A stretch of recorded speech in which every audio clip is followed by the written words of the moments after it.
this email? What does it mean? Communication is the imparting or exchanging of information or news. The single biggest problem in communication is the illusion that it has taken place. Conversation is the oral exchange of sentiments, observations, opinions, or ideas. Forbes Books Radio presents The Conversation with Clinton M. Padgett. Today I'm having a conversation with Jackie Stavros and Cheri Torres, the authors of Conversations Worth Having, Using Appreciative Inquiry to Fuel Productive and Meaningful Engagement. Jackie is a management consultant and professor in the College of Business and Information Technology at Lawrence Technological University, whose passion is working with others to create purpose and meaningful results for positive change. Cheri is the CEO of Collaborative by Design, where she partners with people to catalyze positive change in workplaces and communities. Between them, they have authored multiple books, and their articles have been featured in leading sources, including Forbes, Fast Company, and HR Magazine, to name a few. Ladies, thanks for joining me on the podcast today. Thank you. It's a pleasure to be here.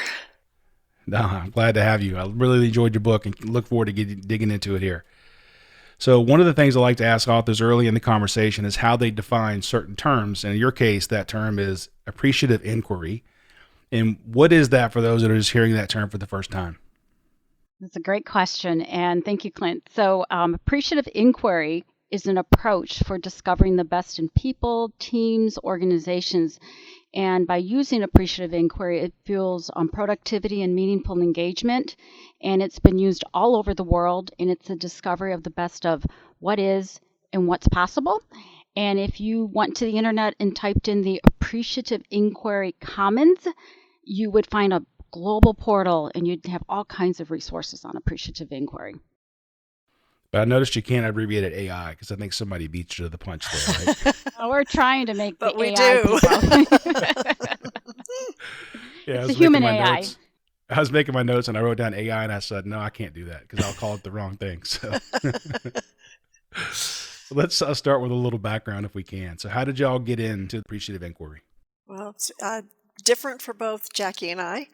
I backed into it through experiential education. I was working in that outdoor education field, and we were using an approach that was very similar to appreciative inquiry.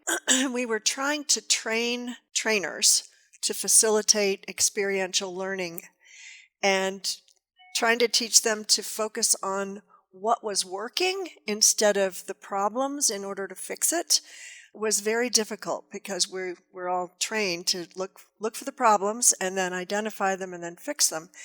And I was at a conference for outdoor leadership, and somebody had just attended David Cooper-Ryder and Diana Whitney's first workshop, and they were on fire, and they did an open space session, which I attended, and I was like, oh my goodness, here is the model, here's all the research that justifies it. We went back and integrated it into our training, and within the first 2.5 hours of training, everybody got it, and were able to shift the way they were focusing, and by the second day, shift the way they were asking questions to really support rapid change and learning. And then I just continued with it, eventually went into consulting, etc. And so Cheri talks about the back door. I went into the front door. I was at Case Western Reserve University in the fall of 1995, and I met David Cooper-Ryder and Ron Fry, and they were teaching. Ron Fry was teaching a class called Appreciative Leadership and Management, and David Cooper-Ryder was teaching a class called Appreciative Ways of Knowing. So I was working on a doctorate of management at the time, and it was all about how we would ask questions that were not neutral, but that were appreciative in nature. And so I did my dissertation in that area. Like Cheri, I went into consulting training, and I bumped into Cheri. We were in Maryland, or Washington, D.C. area in 2002, and we were really attracted to the principles and how do you make this work and the science behind it. So we joined forces in 2002 and have been researching, working, writing on this since then. You mentioned David Cooper-Ryder, and I was wondering, is he a prominent figure in this? Because I know he wrote the introduction to your book. Yes, he is. So David, it's what came out of his dissertation in 1987 was the 5 principles of appreciative inquiry, and Ron Fry was actually on his dissertation committee. So David is probably known as the thought leader, and it comes out of the research and his work at Case Western Reserve. So speaking of David Cooperrider, he wrote the introduction for your book, and there's a quote from D. Hock, the founder of Visa. He says, and I quote, "The truth is that given the right circumstances, from no more than dreams, determination, and the liberty to try, quite ordinary people consistently do extraordinary things." Then David followed up that by saying that our organizational lives and the lives of others flourish or flounder one conversation at a time, which I love those quotes. I think both of those statements kind of frame what we're talking about today quite well, the power of people in conversation. Do you agree? Absolutely. Jackie and I, from the time we met, we were really interested in how do you bring this practice, this approach into everyday living? And our first book was our first attempt to do that. And then 10 years later, we wrote Conversations Worth Having. And over the course of working with our editor and working to make it really simple, we really discovered that, oh my goodness, it really is all about conversations. If you think about it, everything we do is conversations with ourselves or other people, and we're in conversation about 95 to 99% of our waking lives. And so that there is incredible power in there if people can actually harness it. And that's what both D. Hock and David are talking about. If we can become aware and be at choice, we can do anything together. Okay, so let me tie into two things there. What was the first book called? Dynamic Relationships. It was unleashing the potential of appreciative inquiry in daily living. For your listeners, Clint, if you go to our website, they can download the introduction, which Cheri's talking about, by David Cooper. That was a gift that he wrote the introduction to our book, and it explains the story of D. Hock and that quote that you're saying. Yeah, it's a fabulous introduction. It really is. Another quote from David, and I promise my last one. We change best when we are strongest and most positive, not when we feel the weakest, most negative, or helpless. And I was wondering, does that mean that we only focus on the positive and ignore the negative? No, not really. It means we shift our frame. I promise you that people will bring negativity, problems, and issues and challenges to you. An appreciative inquiry, when we talk about generative questions and framings, we can unpack that for you later. It really focuses on, even though something's going wrong, there is something going right. Even though you want to talk about things that are wrong, what is it that you want? And the research behind strengths to strengths begins to magnify, and that's what's really critical here. Okay, so I have a question for you. My son and I were debating this at breakfast this morning, and when I think of conversation, I think of a dialogue between two or more individuals. But Cheri, you just said having conversation with myself and sometimes others. So what does conversation with myself mean? Is it like self-reflection? What does that really mean to you? Oh, it's that internal dialogue. Some people like me refer to the voices in my head. And in the research out there, it's roughly 80% of our internal dialogue is depreciative. It's negative. About ourselves, about other people, judgment, etc. And that's pretty significant because that influences what comes out. So it's really important to be aware of the internal conversations and to bring that frame of appreciative inquiry and curiosity to the internal dialogue, helping to raise self-awareness as well as to our external. Yeah, I know the joke when I was growing up was it's okay to talk to yourself, but if you start answering, you may have problems. All right, you say conversations have two dimensions, appreciative, depreciative, and inquiry statement. I think most people understand the difference probably between appreciative, which adds value, and depreciative, which devalues. But what can you tell us about the inquiry statement dimension? So the statement and inquiry are pretty important. We know what statements are and we know what questions are. But where it becomes really important is whether they're appreciative or depreciative. And when you're coming from a place of genuine curiosity, you tend to ask generative questions. They're open, you're curious about the other. When you are coming from a place of being critical, like a critical question, those questions are usually laced with judgment or an assumption or a predetermined agenda. And that shows up in the question. For instance, why did you do it that way? In that question, is the statement, "You did it wrong." Critical conversations are important because it's important to address something that is wrong or address something that is a mistake. It's how you do it. And so instead of coming with a preconceived idea about this was wrong and I know the right way, it's coming with a generative question that helps to do one of four things. Either make the invisible visible, like, well, tell me about why you did it that way, and what assumptions were you making about the whole process. Generative questions also create shared meaning, like, how do you see it? Oh, I never thought about doing it that way. I see why you went down that route. They might generate new knowledge. For instance, I wonder how this is done in XYZ Corporation. It might be valuable for us to find out. And they can also inspire possibilities for other ways to move forward. How might we do this more effectively or more efficiently? How might we bring technology to this? The generative questions, the questions that are appreciative in nature, they're really open to, for somebody is open to learning and discovering new ways of knowing and seeing and possibilities. Yeah, they really add value to the person or to the situation. So when you combine the two dimensions we just described, you identify four basic types of conversations. And what are those? Yeah, through our research, we've learned that there's four types. And if you're thinking, we call it below the line in the depreciative space, there's destructive and critical conversations. A destructive conversation is one not worth having. And a destructive conversation is just depreciative statements back and forth at each other. They're destructive. And we talk about that in our book. We don't talk about it a lot because they're not worth having. Then we talk about critical conversations. And we've all been there, as Cheri just demonstrated, where you may ask a critical question.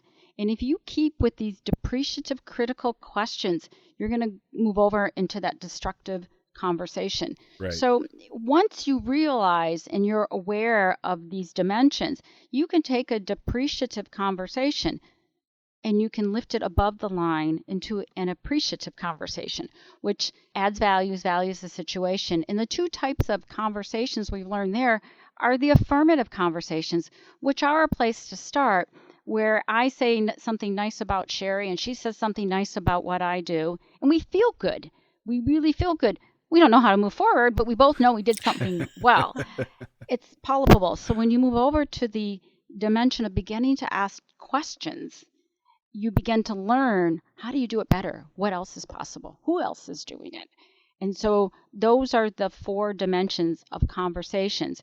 And we really encourage you to spend most of your time learning how to have conversations worth having. So how can we tell if we're in one of those conversations worth having, that is? I think the biggest clue there is how you feel in your body. You're engaged, you're energized, you're like leaning into the conversation, very interested. There's actual kind of a visceral moving towards instead of a pushing away. Typically, we feel connected to the other people that are in the conversation. There's this sense of care and genuine interest or curiosity in other people's perspectives, their ideas, what they want. And at work, we tend to feel more productive, creative, and committed to the outcomes that we're talking about. Right. You know, semantics always matters. And one of the reasons I start off with asking you to define appreciative inquiry is, in my world, I do a lot of project work, and we have a term called critical there. It's called the critical path of the project, which is actually something very powerful and good to know because it tells you how long the project will take and which activities are driving that end date. So I almost called this podcast whenever I started it Critical Conversations, and now I'm glad I didn't, because now I know that critical doesn't always mean what I think it means. So. Just like AI. Exactly. Now, what I did find interesting, though, about critical conversations is that although they aren't usually intended to be negative by the person speaking them, they are often received that way. Can we use them at all, or are they to be avoided at all costs? You can use them a bit, okay? Critical conversations are often pointing to something that is of value that we need to talk. You got to address the problems. As Cheri just mentioned, it's about your tone and direction. So remember that a critical conversation has that depreciative tone. And the key is to notice that I'm in a critical conversation and it requires me to really tune in to this. And how do I get it to an appreciative space and asking questions that will open up everybody in the room, open up my own mind, get us to connect, and be more about solution seeking, engagement, productivity. Okay. Well, since conversations worth having and critical conversations are okay, and obviously we should skew towards the conversations worth having, are all four types, well, we know one of them is not good. Are is the third type still good to use? So you're referencing the affirmative conversations? Yeah. Yes, and that's one of those topics, and Jackie mentioned the affirmative conversations about acknowledging people or giving positive feedback about behavior, actions, or work. The other kind of affirmative conversation is advocating for something.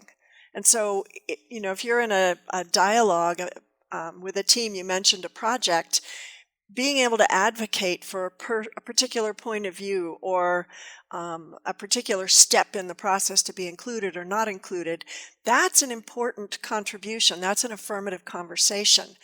But if all you do is say nice things about somebody and you never engage in curiosity that goes deeper, the kind of acknowledging affirmative conversations can start to sound fluffy and insincere. And if all you're doing is advocating and you're never asking into another person's point of view, you can quickly drop below the line and begin to argue for your point of view. So it's that piece, just like with critical conversations, when you become aware that you're starting to dig in, to stop and say, oh, wait a minute.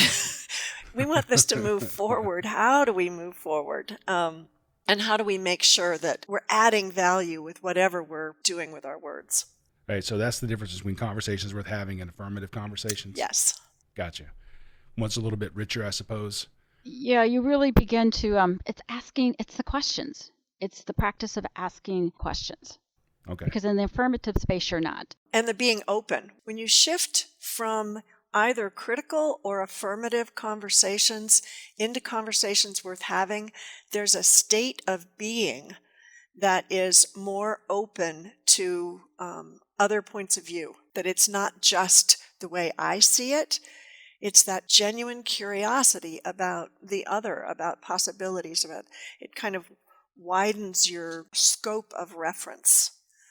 Okay. So, Clint, you mentioned having breakfast with your son. You mentioned something about your wife. You and I know that you can make statements that can shut them down or open them up. And you can ask questions where you will shut them down and they don't want to talk to you, or questions where you will open them up. Yeah, one of the things I learned early was I had to learn how to listen, because early in my marriage, my wife would be complaining about something and I thought I needed to jump in with a solution. And I was quickly told, I just need you to listen. Yes. She's a wise woman. And you're a wise man. Sometimes the best conversation is the one where you don't talk at all. Yes.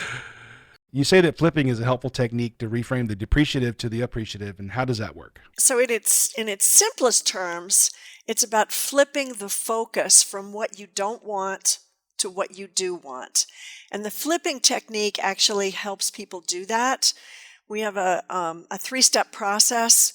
The first step is to name it. You name whatever the problem is. So appreciative inquiry is not about ignoring problems or ignoring what's wrong. It's name it, because it's of value to see it. And then to flip it. What's the positive opposite? So for example, if the problem is low performance, the positive opposite would be high performance. And then the question to ask is, if we have high performance, what would be the outcome? What would we be seeing? What would things look like? Because that's the conversation we want to be in. So we might frame that conversation around high engagement. We might frame it around team performance and productivity. That when you have high performance, you'll have a number of different outcomes that are going to be visible, and you can have conversations around any one of them. This practice has actually been the most challenging for people to apply. Because that step from the positive opposite to the frame can sometimes be challenging. And so we actually host a weekly 30-minute practice session. It's a series, seven-week series, 4 times a year. And it's been really effective for people. And just as an example, to give 3 quick examples of what's happened just in the last couple of weeks at these sessions. One of them was somebody bringing a the problem was she just started a new job and she didn't know how to build rapport and trust because it's an all virtual team and the team's already intact. So that's the problem. The flip would be, I do know how to build rapport and trust using technology. And the frame that she chose, everybody on the call suggests possible frames. And the one that she chose was, I'm establishing meaningful, trusting relationships while working remotely. And then everybody starts to begin to ask questions. What are generative questions you can ask yourself or other people to give you solutions so that that statement actually is true? It's true. Another was underperforming employees. And the flip was performing to the standard. And the frame that person chose was, she's one of our stellar employees. And she knew that that person actually wanted to be a stellar employee. And then a third example, someone said, I'm stuck. I know what I'm supposed to do. I just don't seem to move. And the flip was, I'm unstuck. And the frame that she ended up choosing from amongst the frames people suggested was, I trust myself in moving forward. And again, people began to offer generative questions that she could ask herself or to ask others to help her begin to see and develop that strong sense of trust in herself so she could move forward. You know, one of the things I loved about the book was the richness of the stories you put in it. So I'm a story guy myself. I like stories. It's just littered with different stories that I think really prove out your points, which is really well done. In fact, there's a really insightful story that explains the power of flipping, as you were just describing, and it talks about how Mark has an issue with Melissa arriving late to meetings and missing deadlines. And can you kind of walk us through how Mark was able to reframe the problem in a positive way? Yeah, and that's a great example because you go into the mode as, why are you always late, Melissa? And imagine the state it could put her in.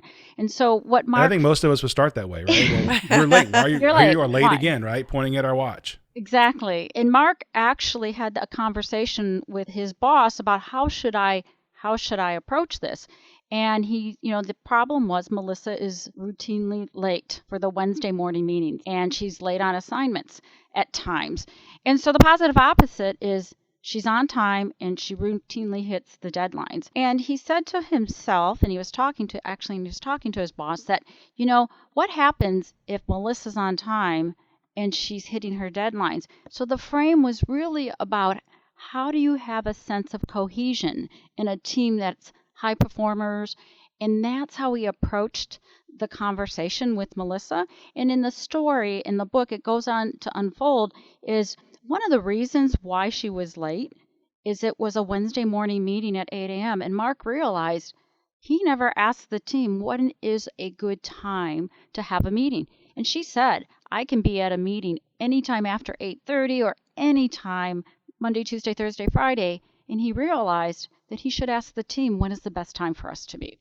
It was as simple as that. Right. And I think if I recall from the book, she had to drop her son off, or that was the one day she could not be there at 8. Any other day she could have been. So yeah, I often think the negative is something that we default to, because when I read in the story, I'm like, oh, come on, Mark, call her on the carpet and you have this conversation. Don't you value your job? And, I don't think I'm a bad guy, but I think that's just the default position. So it was really eye-opening to sit back and think, well, how could I reframe this in a different way and attack the problem and get the result that I really want?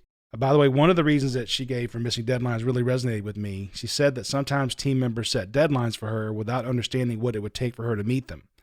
Assigning deadlines to someone else is a big no-no in the work that we do, because one of our core tenets is that the individual performing the task is the one that sets the duration, since they are the only one that understands the workload at any given moment, what their priorities are according to their boss, when they can and can't work late due to family commitments, or as we just discussed, having to drop off her son at school. It's really the only way to ensure accountability. So again, I really loved your stories, and specifically that one, because it just tied into what I do in my day job. Now, a couple times, Cheri and Jackie, you've mentioned generative questions. So why are they so valuable to building relationships, and what are they? Yeah, so we really thought about that a lot, because in the early days of Appreciative Inquiry back in the 90s, they used to call it the unconditional positive question. And right around 2005, we realized it's not always a positive question. When you're dealing with really difficult situations, you can't say, tell me how great that was, or the best time that happened. And so Cheri and I, when we were writing this book, spent a lot of time thinking about what type of question is it? And we landed on a generative question. And there was this article written in 2007 by a guy named Jarvis Bush. Appreciative Inquiry is not just about the positive. And in this article, he talks about generativity. And we mentioned that in our book. And generative questions create new images, and they change the way people think and act. And as Cheri said earlier, if you're talking to somebody, you begin asking questions, you can reveal hidden assumptions, get diverse perspectives, new ideas come in, and there's just this asking other people, what do they think? How do they see it? How do you manage this process? Or how do you think the other team and the other division manage it? So you're really leaning in, and you're trying to create movement forward of what is possible based on what you know is working. I think we could use some of that in the political arena today. Oh, goodness, yes. Well, I stay away from politics, but I don't think there's any generative questioning going on. I think it's pretty much, let me tell you what I think, and it's the only way that matters. Yeah, you got to move away from wanting to win and instead get to a good solution. So you're spot on, Clint. Yeah, I was talking to my son again about the definition of conversation, and we're talking, he's 13, and we're trying to understand the political landscape, and he says, people are talking. I said, no, they're yelling at each other. They're not really having a conversation. I said, they've dug their foxholes, and now we're just hurling epithets across the barrier at each other and not really hearing what the other people are saying. Right. So, and that same thing plays, of course, in the workplace, right? If it's a one-way conversation, then it's not really a conversation. I'm just communicating to you what I feel, and conversations, by definition, are a dialogue where I get to listen. Mm-hmm. And one of the things I always like to say is people who listen to this podcast will have heard this a million times, but you have 2 ears and 1 mouth, and you should pretty much use them in that ratio. And so if you're not listening more than you're talking, then you're not really having a conversation. Great point. Well, that concludes part 1 of my conversation with Jackie Stavros and Cheri Torres, authors of Conversations Worth Having, using appreciative inquiry to fuel productive and meaningful engagement. Coming up in part 2, we'll discuss positive image, positive action, and why the way we frame a statement matters. Positive image, positive action. And we move towards the images we hold in our brains and anticipate, and about positive affect and effect. And it reminds me, I used to be a lifeguard, and when I would say to the kids, don't run on the deck, all they heard was run on the deck, and they slipped and fall. Or don't dive in the shallow end, all they heard was dive. And there are actually training lifeguards to use, what do you really want the kids to do around the pool area? And those are the commands you need. And that's that simultaneity principle, is giving them the commands that they can imagine. And then they start walking, and they don't even know why they're walking, because you said walk on the deck, not don't run. Thanks for listening to The Conversation with Clinton M. Padgett. To find out more about Clint, go to projectsuccess.com or pick up Clint's book, The Project Success Method, at amazon.com. This has been a production of Forbes Books Radio.